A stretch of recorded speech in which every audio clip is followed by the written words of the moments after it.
Strongly type programming language का मतलब ये है कि जब भी हम कोई वेरिएबल डिफाइन करते हैं तो उसका टाइप हमें पहले बताना पड़ता है कि इस वेरिएबल में कौन सा डाटा स्टोर है। Syntax for defining the data type is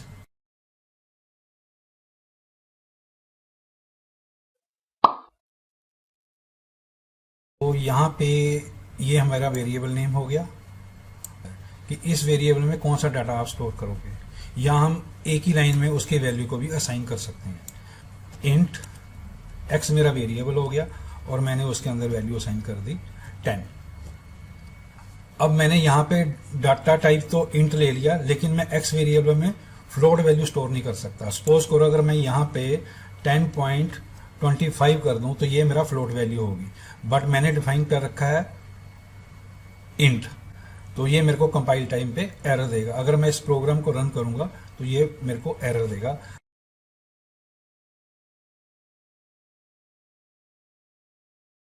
तो यहाँ can you please convert type double two int, तो यहाँ पे वो मेरे को बता रहा है कि आपने वेरिएबल तो इंट डिफाइन किया लेकिन उसके अंदर हम फ्लोट वैल्यू नहीं स्टोर कर सकते।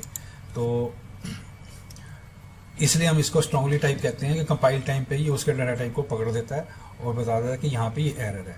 ठीक, अगर मैंने इस वैल्यू को प्रिंट करवाना है तो मैं यहाँ पे एक्स लिख देता हूँ, तो ये मेरे को आउटपुट दे देगा इस वेरिएबल में 10 वैल्यू पड़ी है। तो इसने मेरे को वेरिएबल की वैल्यू 10 दे दी। अब हम स्ट्रिंग वेरिएबल डिफाइन करते हैं, तो उसका सिंटैक्स है स्ट्रिंग। तो मैं यहाँ पे str स्ट्रिंग ले लेता हूँ और इसके अंदर जो स्ट्रिंग वेरिएबल है डबल कोट्स में स्टोर होते हैं। इसका मैं सपोज करो एक्स वाई जेड, ठीक है। सिमिलरली अगर हमने कोई बूलियन वैल्यू स्टोर करवानी है तो मैं उसको बूल, ये हमें आइदर ट्रू और फॉल्स देता है, तो यहाँ पे मैं लिख सकता हूँ बूलियन एक्टिव। जो ये होगा ये हमारा स्मॉल लेटर में आइदर हम ट्रू लिख सकते हैं, आइदर हम फॉल्स लिख सकते हैं। तो मैं यहाँ पे ट्रू लिख देता हूँ, तो इसने बूलियन वैल्यू स्टोर कर ली। अगर डबल जो है वो हमारा फ्लोटिंग पॉइंट वैल्यूज लेता है। सपोज करो ऐसे सैलरी है मेरी, तो इसमें मैं 1000.25 इस तरह हम इसको स्टोर कर सकते हैं। तो अगर हमने इन सब की वैल्यू को प्रिंट करवाना हो तो यहाँ पे मैं स्ट्रिंग पास कर दिया, यहाँ पे हमने वेरिएबल का नाम दे दिया।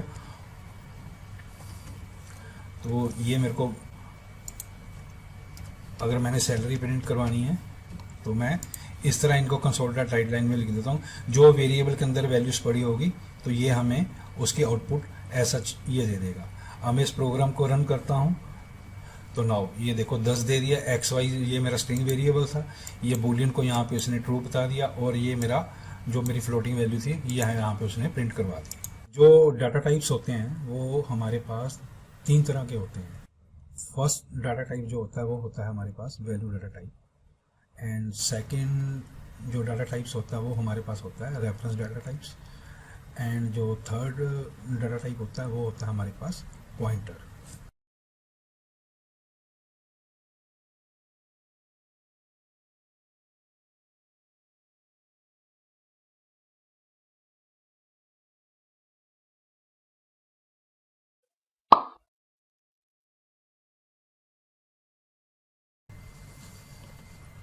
Now let me explain one by one. जो वैल्यू डाटा टाइप्स होते हैं वो हमारे होते हैं int, float, char, bool, structure, enumeration. और जो रेफरेंस डाटा टाइप होते हैं स्ट्रिंग हो गया, ऑब्जेक्ट हो गया, क्लास हो गया, इंटरफेस हो गया।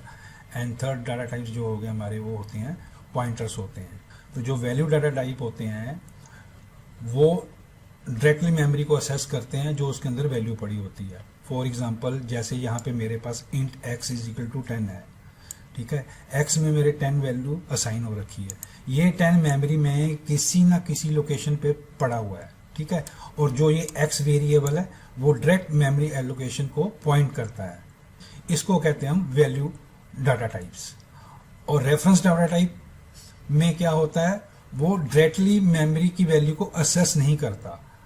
अब इसमें अगर मैं यहाँ पे देखूं स्ट्रिंग्स str_xyz, जो ये वैल्यू है इसको मेमोरी में अलग लोकेशन पे स्टोर करेगा, उसका एड्रेस होगा। और जो स्ट्रिंग है ये भी मेमोरी में किसी और पोजीशन पे जाकर स्टोर होगा, लेकिन इसके अंदर जो वैल्यू होगी वो XYZ का एड्रेस होगा। यानी कि जो स्ट्रिंग है वो इसके मेमोरी एड्रेस को पॉइंट आउट कर रहा है, वो डायरेक्ट वैल्यू को असेस नहीं करता। Value data type and reference data type अब हम with the help of diagram समझते हैं। जो आपकी वैल्यू टाइप्स होती हैं वो आपकी स्टैक मेमोरी में स्टोर होते हैं, और जो आपके रेफरेंस वेरिएबल होते हैं वो आपके हीप मेमोरी में उनकी वैल्यू स्टोर होती है। तो there are two type of memory in computer, one is called stack and other is called heap. तो जैसे इंट एक्स है तो जो इसकी 10 वैल्यू है वो आपकी स्टैक पे स्टोर होगी। सैलरी की जो वैल्यू है 1000.25 ये भी आपकी स्टैक मेमोरी में जाके स्टोर होगी, और उस मेमोरी लोकेशन को वो रिप्रेजेंट करेगा सैलरी से। But not in the case of reference data type. जो रेफरेंस वेरिएबल्स होते हैं उनकी वैल्यू जैसे XYZ है, ये आपकी कहाँ स्टोर होगी, हीप के अंदर जाके स्टोर होगी, और इस मेमोरी एलोकेशन का जो एड्रेस है वो इस STR के अंदर जाके स्टोर होगा। तो this is called the value type and the reference type data types. तो ये मेमोरी में कैसे स्टोर होते हैं। तो पॉइंटर होते हैं वो आपके वेरिएबल की वैल्यू जहाँ पे स्टोर होती है उनका एड्रेस को वो स्टोर करते हैं। तो हम इनको कैसे डिफाइन करते हैं, टाइप स्टार पी। तो यहाँ पे हम दो ऑपरेटर यूज करते हैं, एक होता है हमारे पास एम्परसेंड और दूसरा होता है हमारे पास स्टार। एम्परसेंड जब हम यूज करते हैं तो वो हम पॉइंटर वेरिएबल को उस दूसरे वेरिएबल का एड्रेस असाइन करने के लिए करते हैं, और स्टार से हम जो उस वेरिएबल के अंदर वैल्यू पड़ी है उसको असेस करने के लिए हम यूज करते हैं। इंट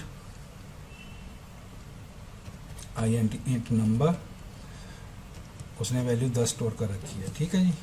अब मैं यहाँ पे पॉइंटर डिफाइन कर रहा हूँ, जो इंट स्टार पी है ये मेरा पॉइंटर वेरिएबल हो गया।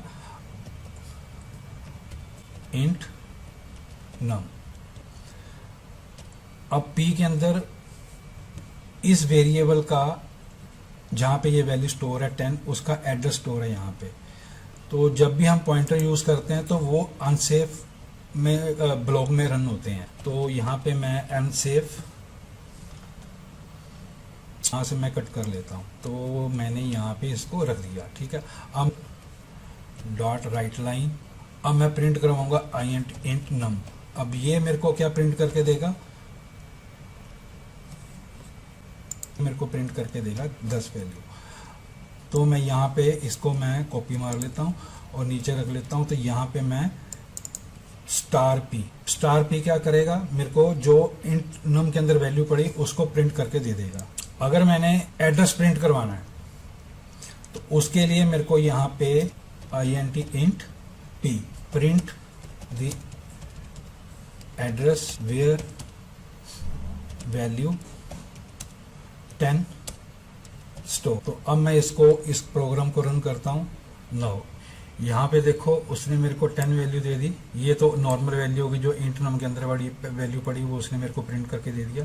जो राइट लाइन स्टार प्रिंट, अगर हम वेरिएबल की वैल्यू को असेस करना चाहते तो हम स्टार पी के साथ भी असेस कर सकते हैं। तो मैंने यहाँ पे पहले ही बताया था कि हम उसकी वैल्यू को असेस कर सकते हैं। और ये जो एम्परसेंड होता है ये एड्रेस असाइन करने के लिए होता है इस पी को, पॉइंटर को। तो अगर हमने एड्रेस प्रिंट करवाना है तो इंट ब्रैकेट और उसके बाद पी। तो पॉइंटर हम रेयरली ही यूज करते हैं C# के अंदर। तो ये जस्ट एग्जांपल था पॉइंटर्स के बारे में।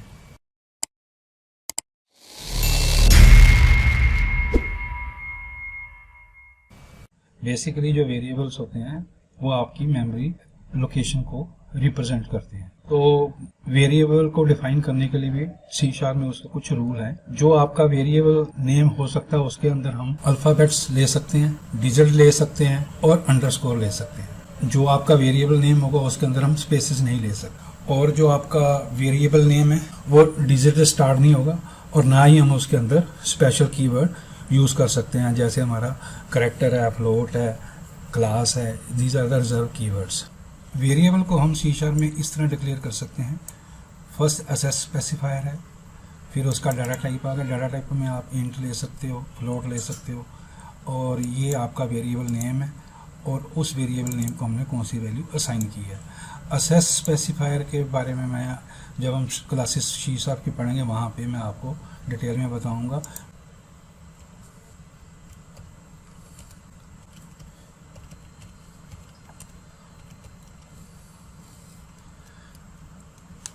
जैसे मैंने इंट ले लिया x, अगर मैंने एक ही लाइन में more than one variable declare करने में उसको डिक्लेयर कर सकता हूँ x, y, z,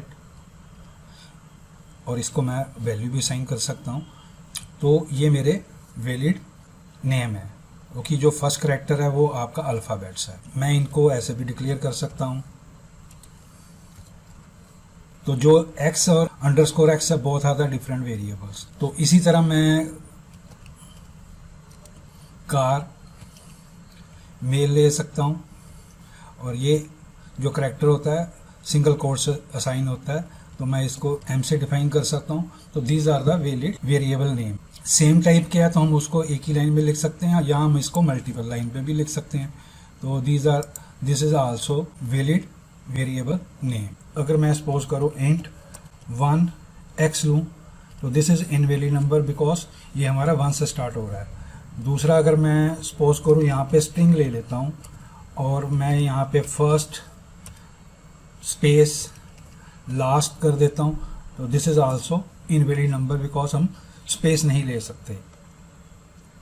और थर्ड, अगर मैं इंट फ्लोट ले लूँ, तो this is also invalid number because float is a reserve keyword. तो ये जो मेरे वेरिएबल नेम है ये इनवैलिड है। तो मैं अब इसको कमेंट कर देता हूँ। सपोज करो मैंने कोई वेरिएबल नेम डिफाइन कर रखा है, वो इन टाइप का है, और मैं दूसरे इन टाइप वेरिएबल में उसकी वैल्यू को स्टोर करवाना चाहता हूँ, तो मैं करवा सकता हूँ। बट अगर वो डिफरेंट टाइप का है, अगर स्ट्रिंग का, तो उसमें मैं नहीं करवा सकता। फॉर एग्जांपल, अगर मैंने यहाँ पे इंट सैलरी ले रखी है, फॉर एग्जांपल इंट ले लिया मैंने यहाँ पे, और मैंने उसको यहाँ पे 1000 कर दिया। स्ट्रिंग फर्स्ट नेम ले लेता हूँ, यहाँ पे मैंने उसको एम्प्टी डिफाइन कर दिया। अगर मैं स्ट्रिंग फर्स्ट नेम को मैं अगर सैलरी असाइन करूँगा, तो ये मेरे को एरर दे देगा। ये देखो, उसने मेरे को एरर दे दी, ये आ गया, can not implicit convert type into string. अगर दोनों डाटा टाइप सेम टाइप के होंगे तब हम उसको वैल्यू को असाइन कर सकते हैं। सपोज कर लो मैं यहाँ पे int amount is equal to 0 assign कर देता हूँ, और अमाउंट में मैं सैलरी डाल देता हूँ, और मैं अगर इसको प्रिंट करवाऊँ तो ये मेरे को 1000 प्रिंट करके दे देगा। अब मैं इस प्रोग्राम को रन कर रहा हूँ। नाउ असेस स्पेसिफायर के बारे में एक छोटी सी एग्जांपल दे देता हूँ। सपोज करो मैं यहाँ पे इस नेम स्पेस के अंदर एक क्लास बनाता हूँ, क्लास, और उसका नाम रख देता हूँ मैं स्टूडेंट, और इसके अंदर मैं एक वेरिएबल ले लेता हूँ जो मैं असेस स्पेसिफायर यहाँ पे क्या बना रहा हूँ, प्राइवेट, और स्टैटिक दे देता हूँ स्ट्रिंग नेम। ये जस्ट एग्जांपल के लिए है। अब ये मेरा जो क्लास है वो मेरी पब्लिक है, और जो इसके अंदर मेंबर पड़ा है वो मेरा क्या है, स्टैटिक मेंबर है। तो मैं क्लास डॉट स्ट्रिंग नेम से इसको असेस कर सकता हूँ। अब देखते हैं ये करने देता है कि नहीं देता। अगर मैं ये वाली जो स्टूडेंट क्लास है इसको मैं प्रोग्राम क्लास के अंदर यूज़ करना चाहता हूँ, तो यहाँ पे मैं स्टूडेंट डॉट, वो उसका स्टैटिक मेंबर है लेकिन वो मेरे को शो नहीं कर रहा। रीज़न क्यों, ये मेरा जो वेरिएबल है, ये मेरा वेरिएबल जो है प्राइवेट है, वो इसी क्लास के अंदर असेस कर सकता हूँ। ठीक है, अगर मैं प्राइवेट की जगह इसको पब्लिक कर दूंगा तो ये मेरा दूसरी क्लास में अवेलेबल हो जाएगा। नाउ अब यहाँ पे मैं इसको अगर असेस करना चाहूँ तो ये इसने मेरे को स्ट्रिंग नेम यहाँ पे शो कर दिया। ठीक है जी, और यहाँ पे मैं सपोज करो फर्स्ट नेम ही प्रिंट करवा देता हूँ। क्या जी, अब स्टूडेंट डॉट स्ट्रिंग नेम के अंदर फर्स्ट नेम आ गया। अगर मैं यहाँ पे कंसोल डॉट राइट लाइन करूँगा और मैं अगर इसको प्रिंट करवाना चाहूँ तो ये मेरे को प्रिंट कर देगा। उसने मेरे को फर्स्ट नेम यहाँ पे प्रिंट कर दिया। तो this is the meaning for the access specifier कि हम अपने डाटा को प्रोटेक्ट कर सकते हैं।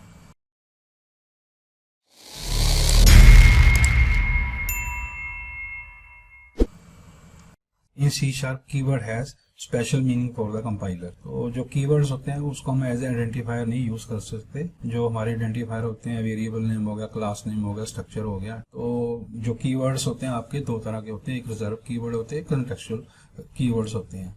तो जो रिजर्व कीवर्ड होता है, जब स्टार्टिंग में लैंग्वेज सबसे पहले इन्होंने बनाई थी तब उसके अंदर ये इंट हो गया, आपका फ्लोट हो गया, क्लास होगी, तो ये रिजर्व कीवर्ड है। इसको हम ना तो वेरिएबल नेम में यूज कर सकते हैं। तो जो कंटेक्चुअल कीवर्ड्स होते हैं, जैसे जैसे प्रोग्रामिंग लैंग्वेज ग्रो करती जाती है, नए नए वर्जन आते जाते हैं, तो उसके अंदर हम नए नए कीवर्ड ऐड करते जाते हैं, उनको हम कॉन्टेक्चुअल कीवर्ड्स कहते हैं। तो कॉन्टेक्चुअल कीवर्ड का मतलब ये है कि ताकि हमारा जो पुराने वर्जन में प्रोग्राम लिखा हुआ है उस पर कोई इफेक्ट ना हो। जैसे कि यहाँ पे इंट फ्लोट, मैं इसको यूज नहीं कर सकता because float is my reserve keyword. जैसे जैसे ट्यूटोरियल आगे बढ़ता जाएगा तो आपको और भी बहुत सारे कीवर्ड देखने को मिलेंगे। तो ये था जी हमारा कीवर्ड के बारे में।